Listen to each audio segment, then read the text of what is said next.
Morning, everyone. Welcome to our next podcast. And for this podcast, I have the pleasure of being joined by Ian Cross. Ian has 36 years experience of working at Rolls-Royce in a variety of procurement and commercial roles.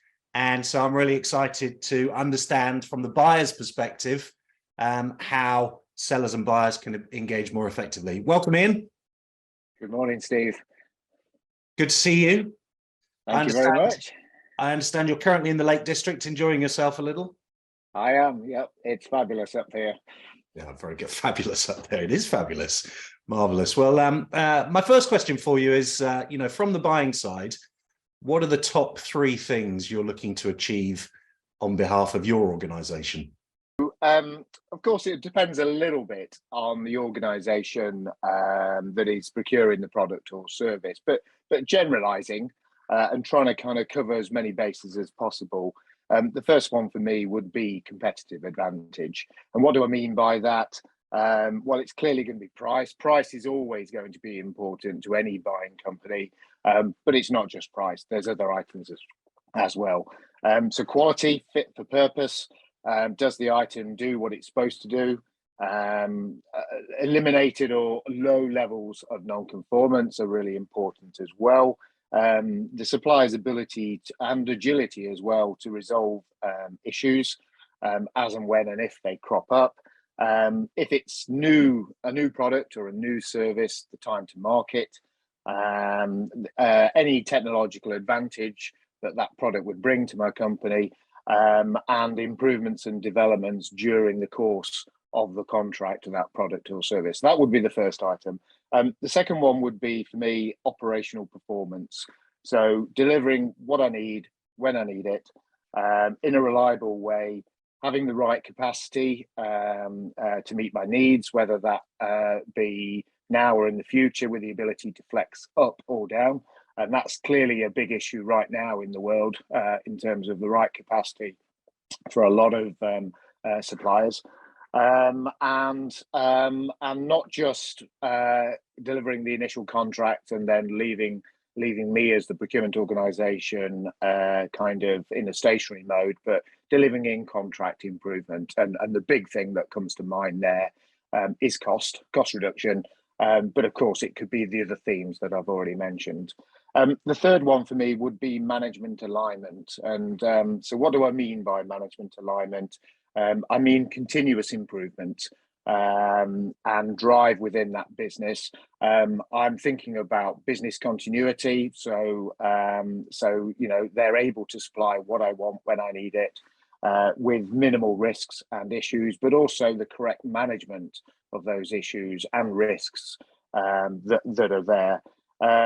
It's really about a supplier who cares, and when there's issues or when action is needed, that action is taken. Keeping with the theme of management alignment, I also think the relationship is important. The culture of the company and the respective companies is important, and transparency has to be there. So we've got openness, we've got transparency, we've got a dialogue. Why wouldn't you want a working together style between the supplier and the buyer? And then keeping last point on management alignment for me is one around compliance. So the right compliance has to be in place, the right behaviours have to be in place, the right ethics have to be in place. That supplier is operating correctly on those three themes, and of course, the correct health and safety culture. Thank you. There's a lot there, and I think for some sellers, maybe the view is that procurement comes across as quite one-dimensional, always focused on price, always focused on trying to reduce the cost, and maybe a function to be avoided by sellers because of that reason. So my second question is, should salespeople proactively engage with procurement, and how should they do that? So yes, of course they should, and with appropriate frequency. And I stress the word appropriate. They shouldn't just engage when the contract is drawing to an end or a conclusion. There should be ongoing engagement, and the frequency depends really on the products or service you're buying and kind of what items are out there to discuss and are useful to discuss. And I'll come back to that theme in a minute. I do believe early supplier engagement is really important. It provides an excellent opportunity to talk about what's in the pipeline, what's coming up. You can talk about development activities that are happening with the product within the supplier. You can explore ideas and solution to problems that the buyer organization may have with the supplier. You can talk about new technologies and even sort of new opportunities beyond the current contract. So I think there should be that engagement. Now, having said that, trying to put myself into a seller's shoes, I recognise it's probably not always easy for a seller to engage a procurement professional because they're busy people, but that doesn't mean they shouldn't try, and I think they should do it. How they should do it, I think it's kind of use every avenue available to them. So trade fairs, forums, industry forums, industry shows, directly and themselves. So use all of the above, I think, in the way they do that. And of course, it's a given to me that introductions and maintaining the relationship are a given, and that's the basics. But beyond this, for me, in any dialogue between a buyer and the supplying side or the seller side, it's key to cut to the chase. So I'm not one for flowery meetings and lots of words. Cut to the chase, and really show the benefits and value that supplier and their product or service can bring to me. And indeed, if they are developing new products and service, talk about them, share that information, because that's really useful to a buyer, because one of the roles of a buyer is to maintain that knowledge of the industry and where it's going and developments within it. Very good, thank you, Ian. And just picking up, one of the roles of the buyer is to keep abreast of what's happening in the industry. You've touched upon how buyers are key and often the main contact for the seller. Just expand a little for us to understand the buying role.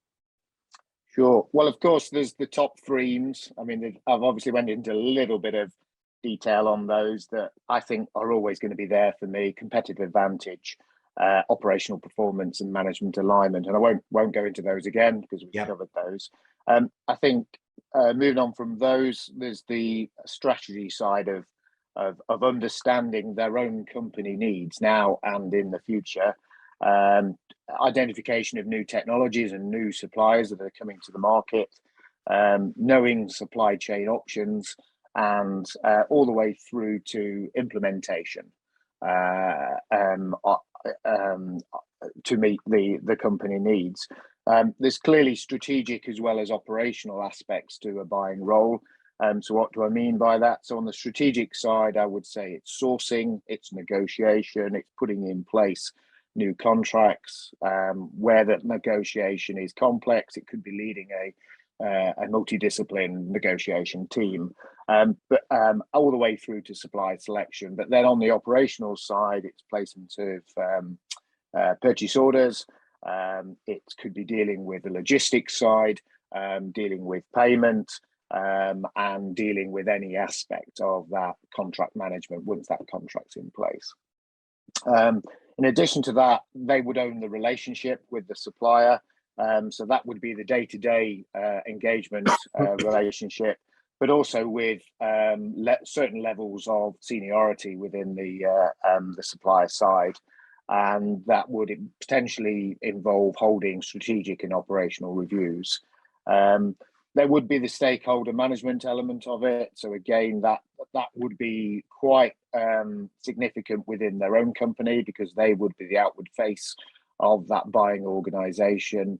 And therefore, they need to know what their stakeholders think, what their stakeholders want. And there can be many internal stakeholders, but also the external stakeholders, as well as in all of their portfolio of suppliers.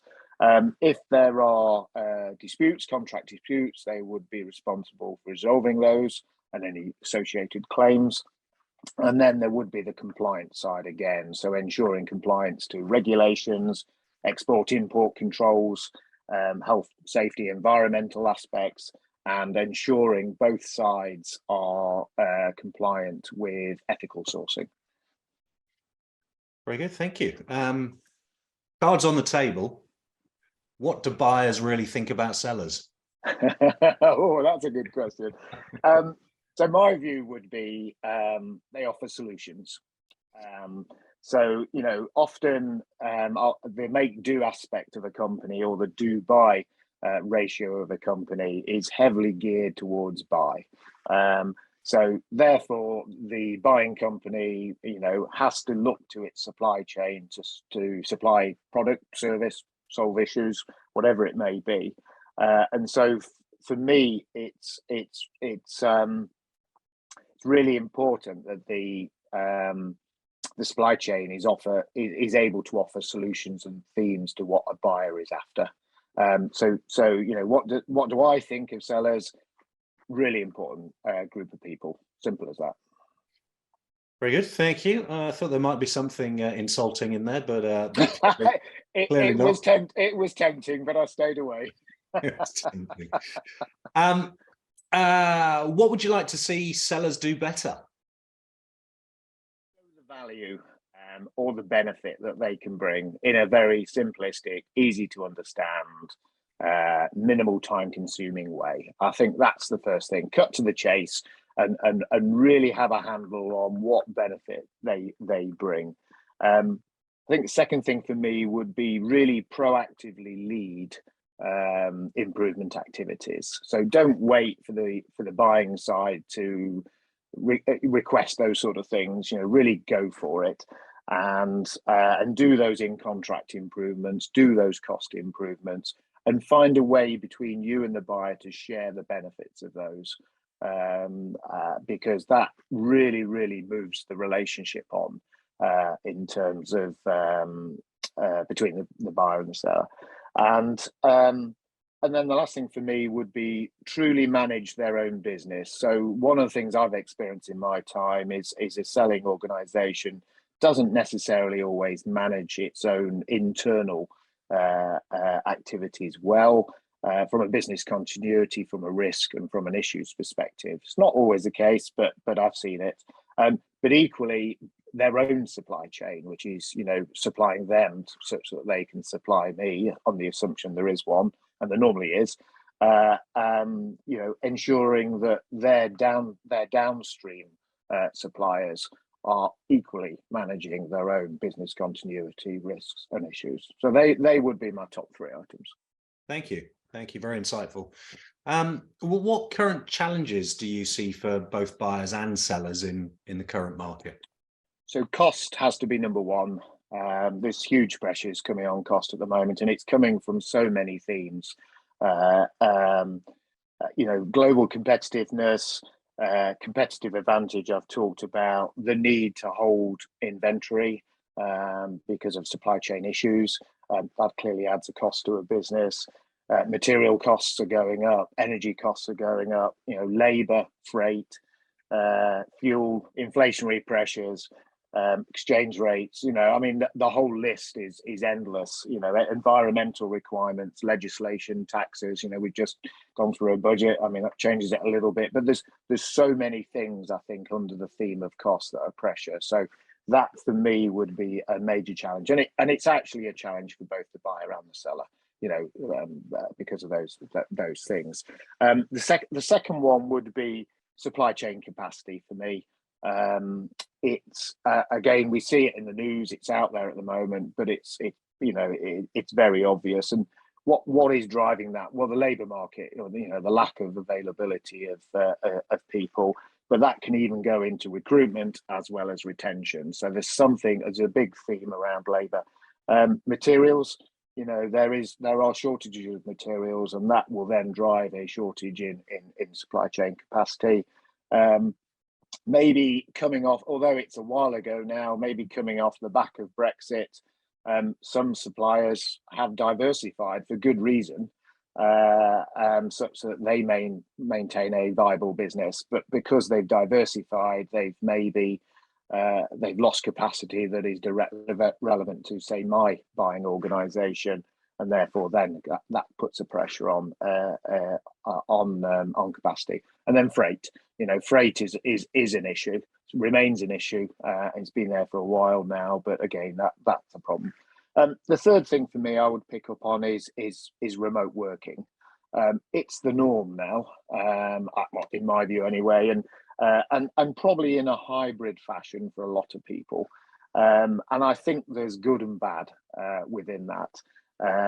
Yes, it can be more efficient to use Zoom, use Skype, use video conferencing to talk to buyers, talk to suppliers. It's quicker.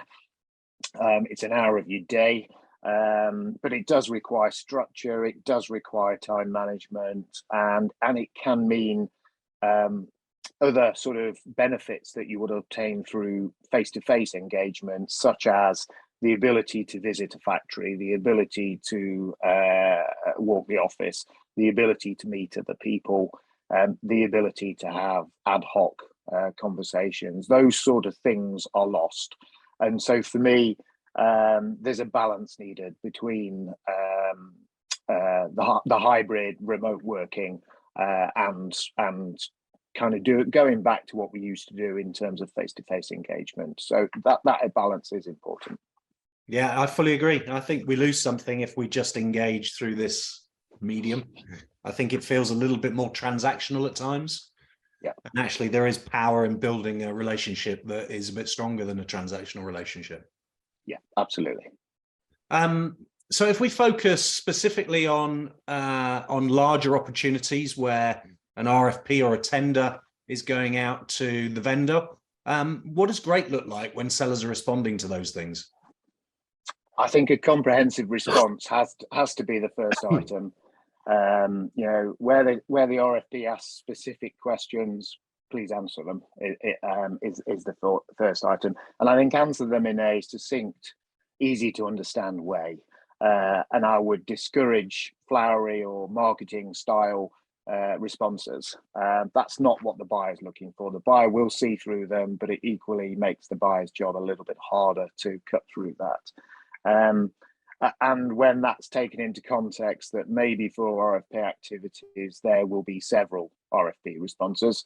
Again, it doesn't do the selling organization, I think, any favors in terms of having not a comprehensive response. So, and if I go the opposite side, if the RFP is maybe less specific, try and put yourself in the shoes of the seller, in the shoes of the buyer, and try and kind of give them information that you think will be of use to them. So that would be my first thing. Second thing would be respond in the timescales required. Highly important. The buyer is very likely to be working to a timetable for sourcing for that product or service, and therefore, again, it doesn't help the buyer, nor does it do the seller any favors if the seller works to a different timescale. And indeed, it may be really detrimental to the seller, and they are excluded from that opportunity simply because they time out. The third thing for me would be respond in the format that is requested. So if it's portal related, and often in today's world they are, please use the portal. And I do understand sometimes there can be a lack of familiarity in using the portal, and therefore from a seller's side they can see that as painful, but you need to find a way through it, I think, is the point. And then be ready for any subsequent engagement, because if you've done a good RFP response, hopefully the buyer and the seller will be talking again. Very good, thank you. I'd like to expand on that a bit, please, just because I think it's an area that can create a lot of concern on the seller side. And there are three things that have cropped up in my conversations with sellers, and also my own experience. One is that sometimes you get an RFP out of the blue. You've got no relationship with the company. It feels like a great opportunity, but it also feels like you might put a lot of effort without getting much reward because there's no existing relationship. So that's the first thing. The second one is that the time frame to respond is often really tight. And we have other jobs as well as responding to RFPs and tenders in all the organizations.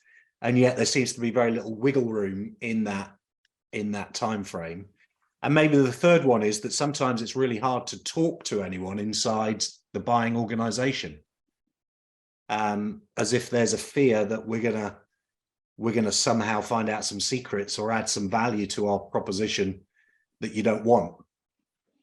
So I wonder if you could just comment on those three things for me. Yeah, so I mean, out of the blue, it's a difficult one, isn't it? Because, you know, what do you do?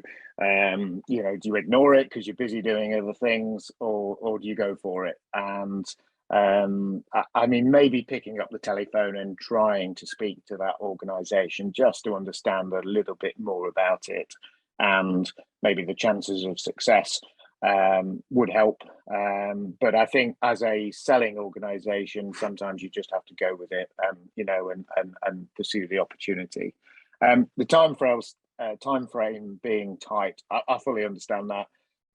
I've done that myself many a times in issuing RFPs, and some of it can be driven, I think, a little bit because there isn't that ongoing dialogue, that regular ongoing dialogue beforehand, between the buyer and the seller.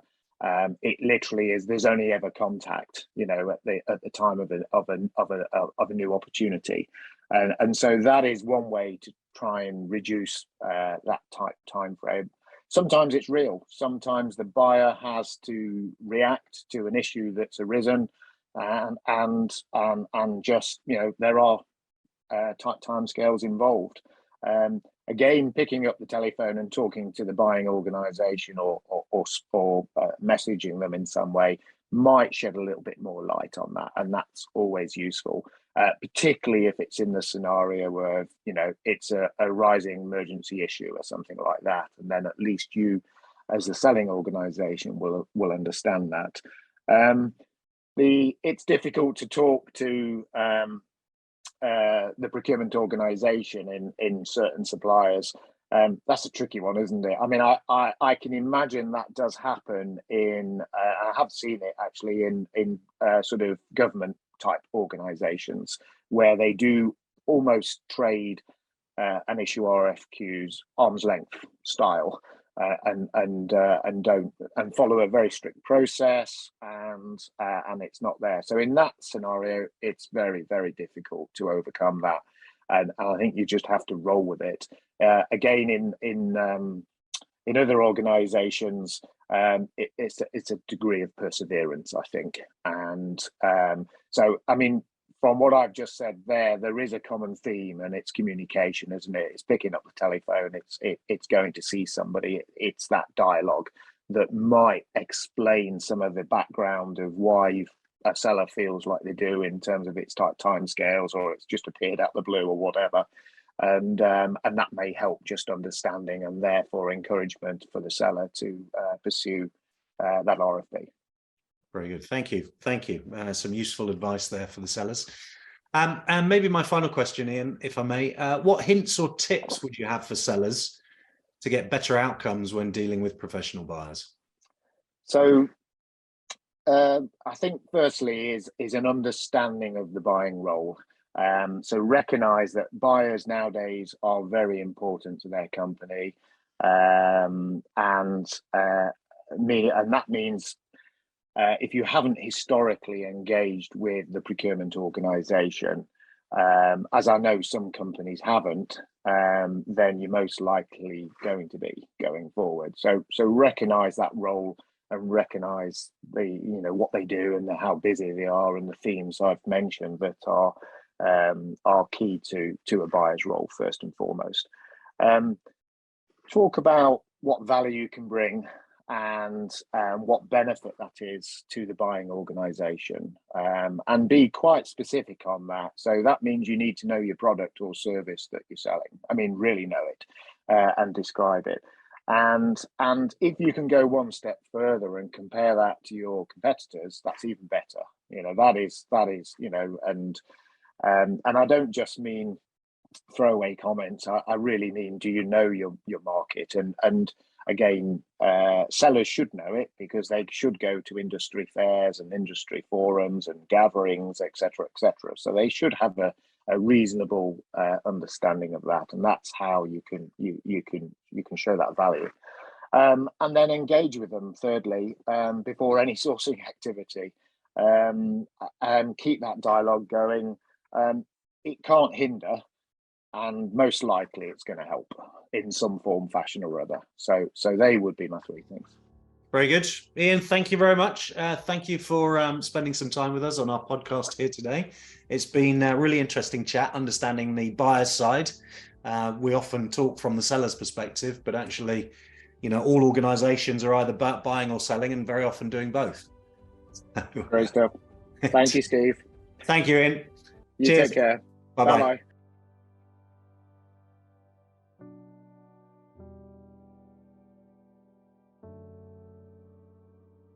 Hello, if today's conversation has resonated with you in any way and it's provoked some thought or comments, then please do comment.